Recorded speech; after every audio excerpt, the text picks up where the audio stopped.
252.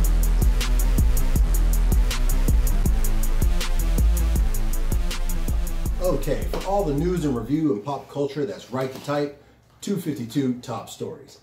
Back to the Future star turned director Leah Thompson, who headlined 1986's live-action Marvel Comics adaptation, Howard the Duck. I think she's done more stuff than that. She has done more stuff than that. But back then, she did this, as well as she pitched her reboot starring the anthropomorphic duck to Marvel Studios. And they loved it. What? They loved it. What's wrong with them? Look, it was the first Marvel movie, and now there's a whole Marvel universe. And to put Howard the Duck in this Marvel universe when they have the special effects that can back it up would be amazing, Thompson said at the Fan Expo Canada. You know what? I'm okay with this. I remember that there was it was actually high applause when Howard the Duck had his very brief cameo in Guardians of the Galaxy. Right. Yeah. He actually even looked more like the Howard the Duck from the comics as opposed to whatever the hell we got. You know what? I'm going to say it should be a good movie. And the reason I say that is I used to read Guardians of the Galaxy. Mm-hmm. It's one of the worst comics I've ever read in my life. Mm-hmm. Nova, one of the most boring comics I've ever read in my life. I know. Nova was boring.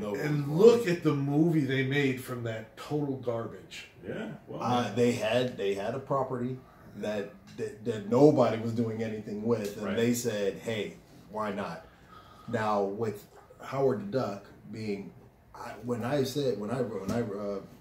took this note and I saw it was like Howard the Duck was the first Marvel movie, I was like, that's not true. But I believe it was the first full production movie that came out, because I do remember there was that Captain America movie that came out.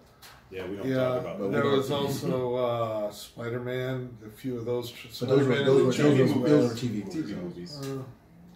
We're talking about directed by George Lucas. This is Howard the Duck was just evidence that George Lucas can only do Star Wars.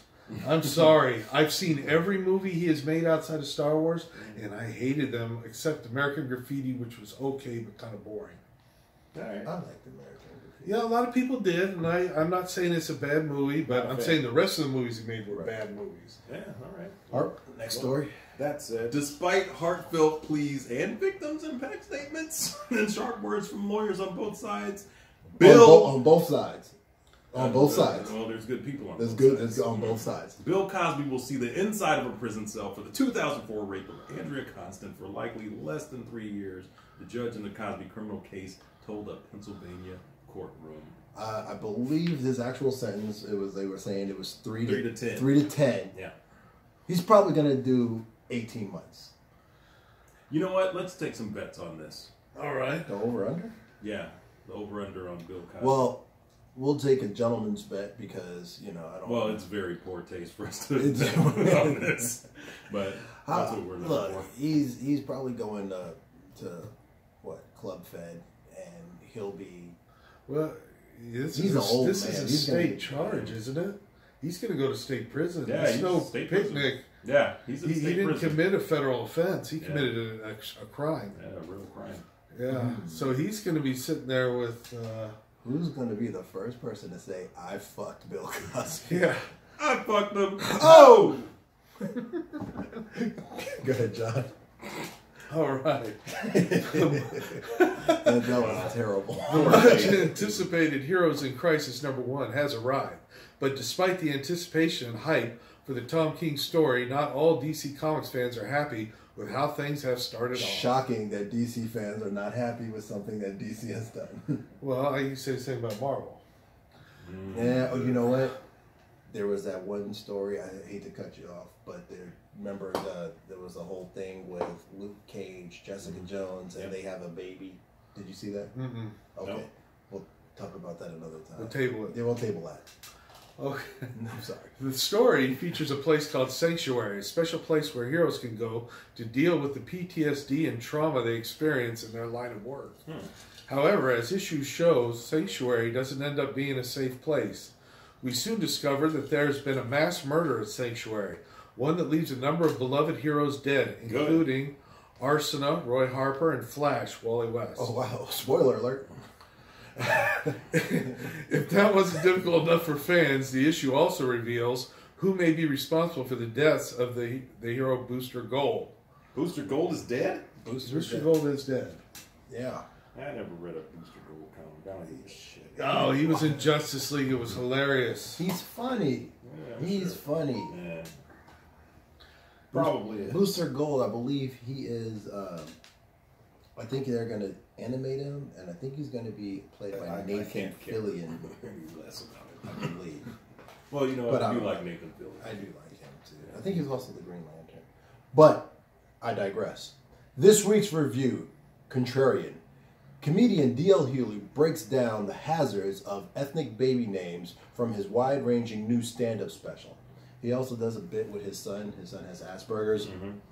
Oh man, it's good. It's good. It's right. good. A member of the original Kings of Comedy tour, Hughley earned multiple NAACP Image Award nods. Wait. For a sitcom, the Hugleys. I felt like I said too many letters and too many words. Yeah.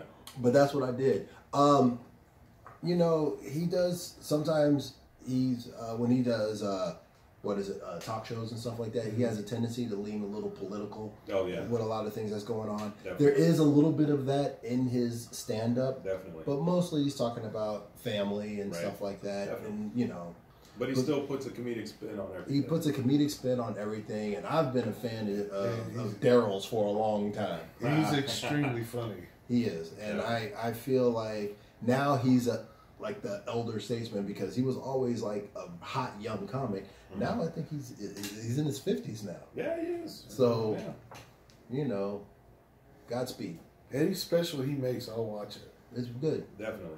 Well, Contrarian. this week Ralphie D recommends 12 Dates of Christmas. Recommending a Christmas movie in October? Yeah, you should definitely watch this. Kate is a young woman who relives the same first date on Christmas Eve over and over again. In an attempt to win back her ex-boyfriend on Christmas Eve, Kate ends up ruining her blind date with Miles, a handsome guy she's been set up with. In a strange twist of fate, Kate is given the chance to relive Christmas Eve 12 times. Now, this sounds like 51st crap. Well, yeah, it sounds like 51st dates mixed in with Groundhog Day, and it is. So watch it. It's a good mix. It does. I am reminded of there was a girl I dated, and she had I don't know, like a spinal meningitis, something like that. It was some crazy stuff. We were hanging out. We were having a good time. She ended up losing her memory, and we had to do the whole thing over. Yeah, he had a 51st dates in real life. Yeah. The roofies did. I don't remember what I did yesterday, so yeah, I know how it feels. We actually had we just had this conversation. Yeah, we've actually had this conversation already. When? I'm Ralphie D, and that's news to me. I'm Cool Water Kurt. That's my story, and I'm sticking to it. I'm JB. Check out my man AM at Comics Most Wanted. Like him, subscribe him, follow him. And this is 252 News and Reviews, where you hear it first. Hey, you did the point. Yeah, the point. That's the one and only time I'm going to do it. 252.